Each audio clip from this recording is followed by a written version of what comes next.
सजना ए महफिल ऐसा तेरे लिए सजाइए, तेरे महबूब की तरह मुझ पर। अस्सलामु अलैकुम व रहमतुल्लाहि व बरकातुहू। जी नाज़रीन, अज के व्लॉग दे विच मैं तुहानूं पाकिस्तान फिल्म इंडस्ट्री की दो मशहूर शख्सियत जिहदे विच एक अदाकार रंगीला साहब जिन्हों इंडिया के मुकेश के नाम तो भी किया जाता, क्योंकि उन्होंने बिल्कुल मुकेश की आवाज़ के तरह ही गाने गाए, तो दूसरे गुलकार मसूद राणा साहब जिन्हों इंडिया के रफ़ी साहब समझा जाता, क्योंकि उन्होंने बिल्कुल हूबहू रफ़ी साहब की आवाज़ की तरह ही गाने गाए। उन्होंने थोड़ी सी मुख्तसर जी अज तफसीलात इस वीडियो के विच तुहानूं दसांगा। लो जी, जे चैनल ते नवे हो तो चैनल को सबसक्राइब, लाइक और शेयर जरूर कर देना। तुहाडीआं मुहब्बतां दा बड़ा शुक्रिया। ये अदाकार रंगीला साहब और गुलकार मसूद राणा साहब की दोस्ती बहुत ज़्यादा सी, एक दूजे नाल बहुत ज़्यादा प्यार मुहब्बत करते सी, एक दूजे का एहतराम और ख्याल करते हुंदे सी। इत्थों तक कि तुसी देख लो, अदाकार रंगीला साहब वास्ते सब तो ज़्यादा मसूद राणा साहब ने तकरीबन 50 तो उत्ते गाने इन्हां दी फिल्मां वास्ते गाए। सब तो पहला इन्होंने सन 1972 दे विच दो रंगीले फिल्म जिहड़ी बनी सी उहदे वास्ते गाना गाया। ये जिहड़ा तुसी सुनिया, सजना ए महफिल असां तेरे वास्ते सजाईए।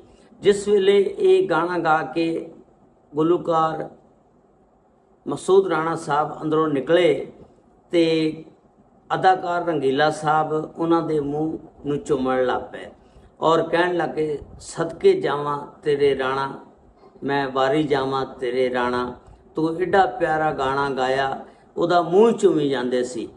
ते और फिर राणा साहब ने ये गाना अपनी इन्नी दिल लगी और गहराई दे नाल गाया कि वो गाना फिर हिट हो गया।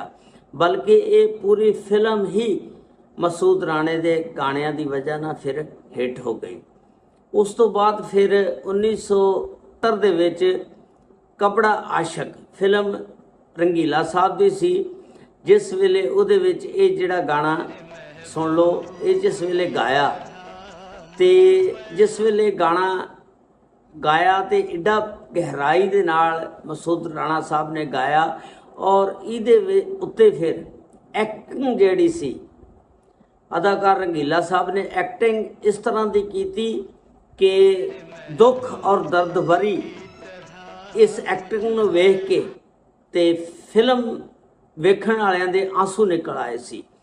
ते जिस वेले ये गाना गा के गुलकार मसूद राणा साहब बाहर निकलते हैं, जिहड़े अदाकार रंगीला साहब ने उन्होंने कहते हैं कि मैं अज बहुत खुश हाँ, तुसी बहुत अच्छा गाना गाया, मैं वादा करदा कि मैं तुहानूं अगर ये फिल्म हिट हो जाती है तुहानूं कार लैके देंगा। लेकिन फिर दूसरी दफ़ा कहते हैं कि अगर हिट नहीं भी हुंदी, मेरा तुहाडे नाल वादा रहा कि मैं तुहानूं कार लैके देंगा। इस फिल्म दी एक्टिंग नूं देखदे होया इंडिया के राज कपूर साहब ने उस वेले फिर अदाकार रंगीला साहब नूं कहा कि रंगीला साहब, तुहाडी एक्टिंग देख के मैं हैरान हाँ, इहो जिहा एक्टर अगर इंडिया दे विच होवे ते शोहरत दीआं बुलंदियां ते पहुंच जावे, ते तुसी इस तरह करो कि तुसी पाकिस्तान नूं छोड़ के इंडिया दे विच आ जाओ। राज कपूर साहब और रंगीला साहब एक दूजे की बहुत इज्जत करते हुंदे सी, हद तो ज़्यादा इज्जत करते हुंदे सी, एक दूजे ने प्यार भी करते हुंदे सी। अदाकार रंगीला साहब ने उन्होंने प्यार मुहब्बत के नाल ही किया कि नहीं, मेहरबानी तुहाडी, तुसी मेरी हौसला अफजाई की, लेकिन मैं इंडिया दे विच नहीं काम करना, मैं पाकिस्तान दे विच ही काम करना। यानी तुसी उन्हां दी एक्टिंग नूं देखो कि राज कपूर साहब ने उन्हां दी एक्टिंग की तारीफ की, उन्हां दे किरदार की तारीफ की कि इस तरह का किरदार यार जिहड़ा किसी ने नहीं अज तक किया। किरदार बड़े बड़े लोगों ने किए, बड़े बड़े एक्टरां ने हर फिल्म दे विच कीते, लेकिन जिहड़ा किरदार अदाकार रंगीला साहब ने एक्टिंग जिहड़ी कर दित्ती, उहदे वर्गी एक्टिंग कोई भी नहीं कर सकता।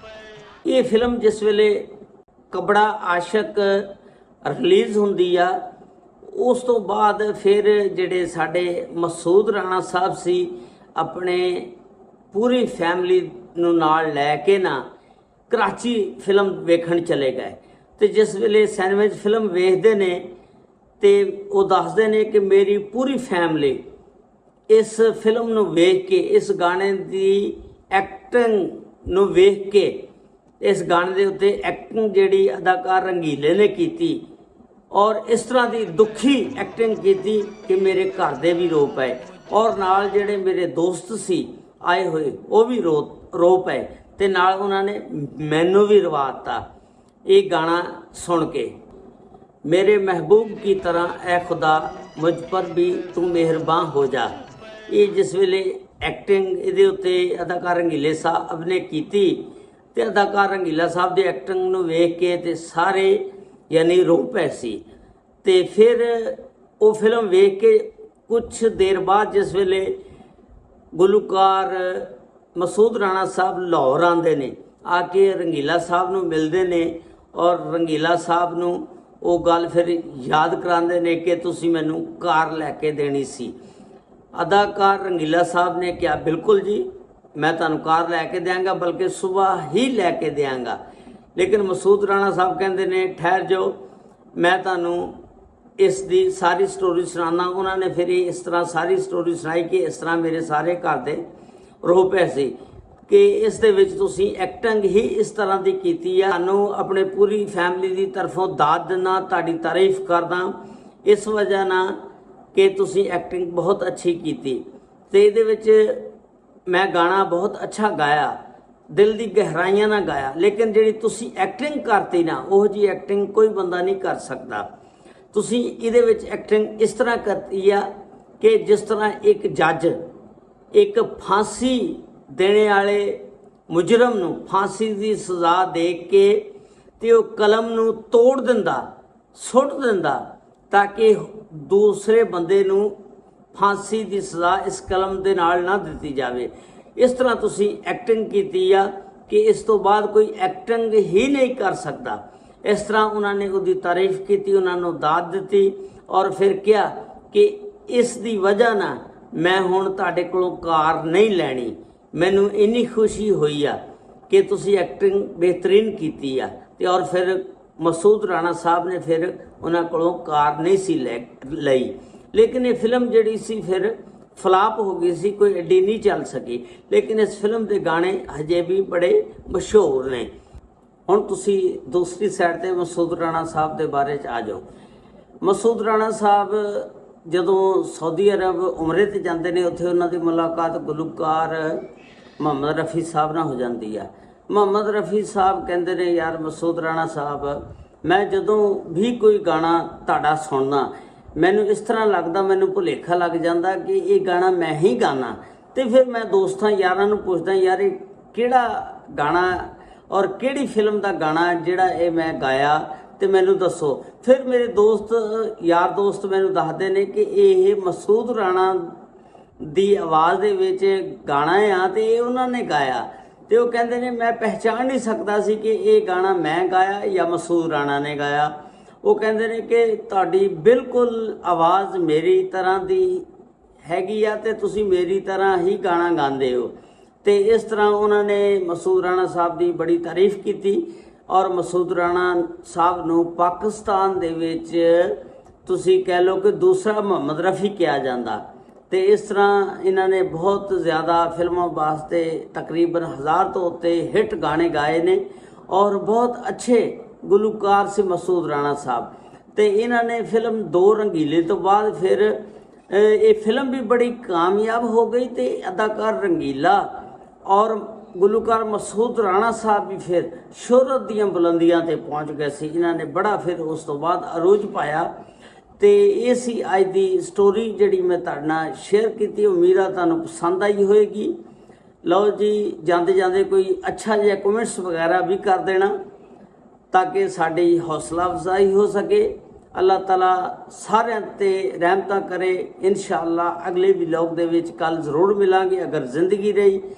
ਤੇ ਅੱਲਾਹ ਹਾਫਿਜ਼। अस्सलामु अलैकुम व रहमतुल्लाहि व बरकातुहू। सजना ए महफिल ऐसा तेरे लिए सजाइए, तेरे महबूब की तरह मुझ पर